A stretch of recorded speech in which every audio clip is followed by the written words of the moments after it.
Você sabia que o seu corpo se comunica com você o tempo todo, todos os dias? Só que muitas vezes a gente não consegue entender a mensagem. E aí o corpo precisa gritar. Só que quando o corpo grita, aí ele dói. E a gente não gosta. E muitas vezes a gente não entende por que ele está gritando, por que ele está doendo. E aí a gente dá um cala-boca para esse corpo, né? A gente toma um remédio para dor, a gente busca um chá, mas não tenta entender o que é que o corpo está tentando nos comunicar. Às vezes funciona, mas às vezes não. Às vezes o sintoma, a doença, dura mais tempo. E observe que, às vezes, a pessoa, ela busca diversos tipos de tratamento, ela muda a alimentação, ela muda o estilo de vida, ela tem o melhor médico, mas o sintoma permanece. Por que será que o corpo não está deixando esse sintoma ir embora? Então, o objetivo desse vídeo aqui é te mostrar que os sintomas que você tem são como uma mensagem. Você não ouve, não entende e só piora a situação. Você já parou para pensar no que o teu corpo está tentando te mostrar com sintomas que você sente? Sim, o nosso corpo conversa conosco, como eu disse no início do vídeo. Só que como é que a gente pode usar essas informações que o corpo está tentando transmitir para nós como fonte de conhecimento e autocura? Depois de muitos estudos científicos, foram mapeados que emoções geram quais sintomas no nosso corpo. E hoje eu vou te contar mais a fundo sobre esses estudos e como isso, então, impactou no olhar para os nossos sintomas e para as nossas emoções. Para você entender direitinho, eu vou te contar uma ilustração. Imagine que um oficial de justiça vai até a casa de uma pessoa. Ele bate, mas ninguém atende. Ok, ele decide voltar numa outra situação. Da próxima vez, ele encontra a pessoa, entrega a intimação para uma audiência, só que dessa vez a pessoa ignora totalmente aquela intimação ali e não vai. Isso gera um problema maior para a pessoa que foi intimada do que o problema inicial. Quem é o oficial de justiça aqui nessa história? É o nosso sintoma. É a mensagem, então, que o sintoma está enviando. E o juiz, quem é? É o nosso inconsciente. E o intimado é o nosso corpo. Toda vez que o nosso cérebro registra um evento traumático e nós não conseguimos lidar com isso, essa informação trilha um caminho. Esse caminho no nosso corpo são estradas invisíveis por onde passam transmissores bioquímicos. Esses transmissores precisam chegar em algum lugar. Eles precisam entrar em alguma porta. Assim, se o indivíduo vivencia situações traumáticas com raiva, transmissores de raiva são enviados para as células e precisam de portas específicas para serem recebidos. De maneira similar e bem simples, esse é o caminho que a doença começa a trilhar, então, no nosso corpo. No momento traumático, o nosso cérebro recebe uma informação. Isso gera uma resposta imediata para o corpo e vai refletir, então, no órgão correspondente àquela emoção. Dependendo do tecido, a pessoa vai ter uma proliferação celular, uma necrose, uma falta de força, uma perda de função. Ou, dependendo dos casos, como na psoríase, acontece simultaneamente aí a proliferação celular, a necrose, a proliferação, a necrose. Isso vai depender da percepção que a pessoa teve diante de um evento traumático. Para você entender o que a percepção tem a ver com essa história, eu vou trazer uma nova ilustração. Pense num acidente de carro. 4 pessoas dentro de um veículo. As 4 pessoas percebem aquela situação de formas diferentes. Para todas elas foi traumático. Todas elas estavam no mesmo carro. Mas se você for conversar com a fulana, com a beltrana, com a ciclana e com aquela outra, as 4 pessoas têm a sua versão do acidente. Por exemplo, uma dessas pessoas não consegue gritar, fica paralisada, sufocada. E dias depois, Em momentos de estresse, ela começa a ficar sem ar. A outra pessoa, dentro do carro, né? Ela vivencia uma situação ali no acidente, para ela, aquilo ali foi mais impactante. Foi o cinto apertando na barriga. E ela queria muito, depois que acabou o acidente, se desvencilhar daquele cinto, e ele apertava demais, e ela queria tirar e não conseguia. E alguns dias depois, ela desenvolve uma coceira ali, uma alergia, onde aquele cinto apertava. A terceira pessoa que está lá no carro tem um filho dentro do carro também nesse acidente. E depois que passa o acidente, ela não enxerga esse filho. E para ela, isso é que é impactante. Ela fica desesperada, ela já pensa que perdeu aquele filho, que o filho voou pela janela, que está morto, que ela perdeu aquilo ali. E aí, meses depois, na próxima ecografia, aparece um nódulo no seio esquerdo dessa mulher. E o motorista, que freou desesperadamente para aquele carro parar e não adiantou, alguns dias depois ele percebe que ele tem dificuldade com o seu pé direito, que foi o mesmo pé ali, ó, que ele utilizou para frear o carro. Nesses 4 exemplos, você consegue perceber a conexão psique, emoção e corpo? Sim, tudo está conectado e nós não podemos separar. Cada vez mais os profissionais de saúde estão atentos para isso, de que o ser humano, ele é tudo envolvido. Ele não é só um órgão lá que o médico fez a especialização. Não, ele é um conjunto de coisas e não é só o que a gente enxerga aqui. As emoções, elas vão impactar muito na vida da pessoa. A maneira de ver e viver a situação gerou um sintoma nesse exemplo que a gente citou. E na vida real também funciona assim. E o pior já tinha passado, o acidente já tinha passado, mas no momento do acidente, o que a pessoa sentiu foi tão forte, foi tão impactante, que o cérebro literalmente sofre uma grande descarga de energia provocada, então, por esse evento traumático. Isso gera uma informação e o correspondente à emoção desenvolve um sintoma no corpo. Isso vale para sintomas, para doenças e para comportamentos também. Além disso, o nosso corpo, ele não consegue diferenciar o real do simbólico. Por isso, uma pessoa pode, só de pensar algo, só de imaginar que ela está vivendo alguma coisa, já manifestar um sintoma. Porque só de pensar está ligado aí a um evento traumático, a um assunto não resolvido, e dessa maneira, então, a pessoa, na verdade, o corpo da pessoa reage a uma emoção. Esse conjunto de estudos, né, que é um conjunto de estudos baseado em comprovação científica e estudos de caso, foram mais de 40 mil pessoas estudadas aí, né, chama-se 5 leis biológicas ou nova medicina germânica. Se o que dá, então, o start para o sintoma é a emoção, será que apenas remédios vão resolver o problema? Você concorda que o remédio vai agir, então, como um cala-boca para esse sintoma? Lembrem lá da ilustração do oficial de justiça. O intimado não acata a intimação e isso gera um problema maior. A pessoa não presta atenção no seu sintoma, vai levando a vida do mesmo jeito e isso gera um problema maior. Ok, se eu tenho um evento traumático para ser tratado e desconsidero isso, o que vai acontecer? Um problema maior. Então, entender a origem emocional dos teus sintomas é como abrir a porta para o corpo trilhar um caminho de cura. E esse caminho envolve resolução, ressignificação de traumas, cura emocional e física, liberdade mental, fim daqueles intermináveis diálogos internos. Ai, se eu fizesse isso. Ah, se eu tivesse feito aquilo. Ah, se eu tivesse prestado atenção. Ah, se. Ah, se.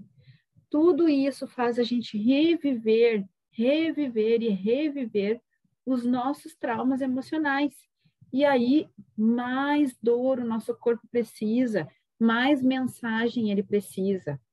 Nesse caso aqui, a doença, na verdade, o sintoma é uma oportunidade de cura ampla, porque se eu olhar para a origem emocional do meu sintoma, eu vou ter que, então, resolver os meus traumas. E se eu resolver os meus traumas, eu vou ter uma vida mais leve, mais satisfatória, mais feliz e ainda livre dos meus sintomas. Eu vou citar um exemplo para vocês, né, de dor, sintoma ou doença que afeta muito o viver das mulheres, que é a endometriose.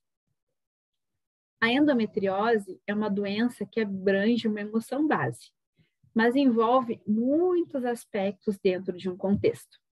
Então, hoje eu trouxe um caso real, uma história real de uma pessoa que eu já atendi, e trouxe aqui um aspecto da endometriose dela, né? Porque a endometriose, assim, parece um chaveiro cheio de penduricalho, né?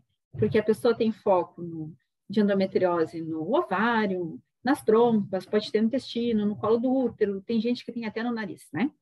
Então, esse exemplo que eu vou trazer aqui, ele vai abordar apenas um aspecto, porque se a gente vai abordar todos os aspectos envolvendo a endometriose aí, isso dá dias de aula, né?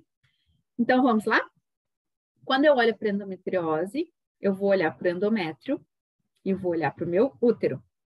O sentido biológico do endométrio é o ninho, né? O nosso útero é o nosso primeiro ninho, é a nossa primeira casa, e é ali na caminha do endométrio que o bebê vai se desenvolver. Esse ninho, então, ele vai dar condições para esse bebê ser gerado. Mas, e se a mulher já estiver gerando há anos outro bebê, ou vários bebês? Será que vai ter espaço?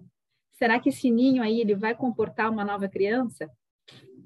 Então, uma mulher que tem os sintomas de endometriose, por exemplo, desde a primeira menstruação, e olhando para esse endométrio aí, que é um tecido de conotação vital para a sobrevivência da pessoa, para a reprodução de um novo ser, nós precisamos, então, de um evento traumático envolvendo a criança, porque logo na primeira menstruação ela já teve os sintomas, né? Então, nós temos que olhar lá para a criança, num contexto vital, envolvendo esse ninho ou a sua primeira casa, que por algum motivo ele não está apto para a reprodução. Não tá bom. E por isso o corpo está buscando aí um outro local para se reproduzir, que são os focos da endometriose. Nesse caso específico dessa mulher que eu atendi, o que era traumático para ela e o que deu a origem a um desses focos, né, foi o fato de ter que assumir a maternidade de irmãos mais novos. Nesse momento, então, ela deixou de ser criança, e isso já aconteceu aí a partir dos 6 anos de idade. Essa menina, então, deixa de ser criança e assume um papel que não é dela, um papel de adulta, de mãe. E aí, essa criança, ela segue crescendo, assumindo maternidades. Ela segue sendo encarada pelos seus irmãos como mãe deles, depois ela cuida da mãe como se fosse filha, depois ela casa e vai cuidar do marido também como se fosse filho, se sente responsável pela vida do sobrinho como se fosse filho dela, cuida do marido como se fosse filho dela. O seu ninho está sempre ocupado. Mas faz parte do projeto dessa mulher reproduzir. Isso está no corpo dela. Todo mês ela se prepara para isso. Mas se esse local já está ocupado por alguém, o que o corpo vai fazer então? Vai buscar reproduzir de uma outra maneira. Vai fazer um ninho em outro lugar. E agora para nós aqui, não interessa se é menstruação retrógrada, se é surgimento de focos em outro lugar. Não. A gente olha para o tecido, para o sentido desse tecido e para a história dessa mulher. E a endometriose contou a história dela. O sintoma dela é a história dela. Então, esse assumir um papel diferente não foi bom, foi pesado, não é saudável. E o resultado disso é um corpo procurando desesperadamente uma forma de fazer o que ele tem que fazer, o ninho. E os focos? Os focos de endometriose que aparecem no intestino, no ovário, na bexiga, que local o que quer dizer, né, esse foco. Então, cada órgão desses também carrega uma emoção que é diferente do endométrio. Então, a gente vai ter que juntar aí quais são as emoções por trás da bexiga e do endométrio. E aí vai dar o sentido da doença. O que o corpo, através da endometriose, estava gritando aí para essa mulher que eu atendi e que ela não escutava. É como se o corpo dissesse assim para ela: para, guria, para, mulher, vai cuidar da tua vida. Esses não são os teus filhos. Eu quero reproduzir. Me dá condições para fazer isso em paz. Desocupa esse ninho aí, senão eu vou ter que fazer isso em outro lugar. Entende? Como eu disse para vocês, o sintoma é uma mensagem. E aí a pessoa precisa entender a mensagem. Precisa de ajuda para isso. No caso da endometriose, é um sintoma complexo, envolve outros órgãos, né? E pode ter um ou vários sentidos biológicos envolvidos aí. Nesse aqui, eu trouxe apenas um aspecto da endometriose dessa mulher que eu atendi. Tudo isso, gente, todos esses focos nos órgãos aí, não é fruto de uma mera coincidência. Tudo tem um porquê. E isso que eu trago aqui para vocês também não é coincidência, não é conversa jogada fora, não. Tudo isso é comprovado cientificamente. Mas de onde é que vem isso? Então, na década de 70, um doutor conhecido como Heike Hammer, ele recebeu uma notícia de que o seu filho havia sido baleado. Esse doutor, o Hammer, ele trabalhava num setor de oncologia. E alguns meses depois da perda do filho, ele foi diagnosticado com câncer de testículo. Como ele não costumava ficar doente, ele logo linkou aí que o desenvolvimento da doença dele estava relacionado com aquele evento traumático. E aí, ele começou a pesquisar, porque ele tinha muito material para pesquisar, né? Ele tinha muitos pacientes. E ele iniciou um grande estudo, então, buscando a relação da história pessoal de câncer de cada paciente, para verificar, então, se eles sofreram algum choque, estresse ou traumas antes da doença. Pasmem que após 20 anos de pesquisas, eram mais de 31 mil pacientes pesquisados, analisados, os dados eram cruzados com os outros profissionais que cuidavam desses pacientes. E é claro que esse assunto incomodou, né, na época, incomodou, e inclusive ele foi julgado por ter utilizado, né, a medicina de uma maneira diferente.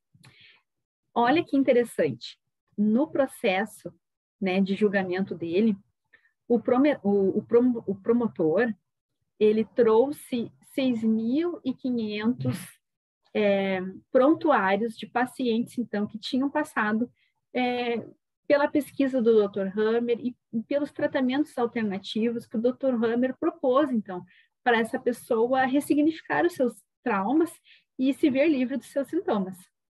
De 6.500 pacientes, então, que esse promotor trouxe, que tinham câncer, 6.000 ainda estavam vivos.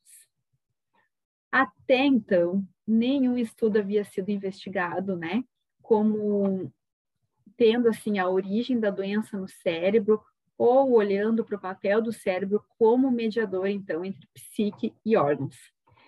Então, até hoje, no trabalho desse Dr. Hammer, foram realizados no total, então, de 40 mil casos. E o resultado, então, desse trabalho científico é a criação, então, de um diagrama, né, coerente que mostra o psiquismo, o cérebro, o corpo, trabalhando juntos, e identifica, então, a doença e um conflito emocional que gera, então, um problema biológico. Ressignificando esse conflito emocional, a pessoa tem condições de ver e viver a vida de uma maneira diferente. E isso produz cura, resolução de conflitos, resolução de traumas, cura física e emocional. É possível, sim, cura de endometriose, remissão de doenças autoimunes, de doenças graves, porque o teu corpo ele foi projetado para se curar. Se você duvida disso, faça um corte na sua mão e observe dia a dia como ele vai se restaurar. Que motivo você tem para acreditar que dentro do seu corpo não acontece a mesma coisa? Existe algo que está impedindo isso. Assim como se eu não mantenho a minha ferida limpa, ela vai continuar machucada, existe algo que continua nos deixando machucados por dentro. E como a gente não entende o que é, e como a gente não entende a mensagem, a gente não consegue tomar uma ação diferente. Hoje, então, o que eu quero que você grave, que fique claro na sua mente, é que por trás de cada sintoma existe uma emoção. Por trás de cada órgão impactado existe uma emoção. E entender as emoções por trás do teu sintoma podem te trazer cura física, mental e emocional. E isso pode gerar uma vida muito feliz e mais leve. Durante os meus atendimentos, eu ajudo os meus pacientes a encontrar, então, os seus eventos traumáticos e ressignificar esses eventos. E eu quero te convidar para me acompanhar por aqui, porque tem muita coisa boa ainda que eu vou te trazer para você entender melhor o seu corpo, como ele funciona e como você também pode buscar a sua cura.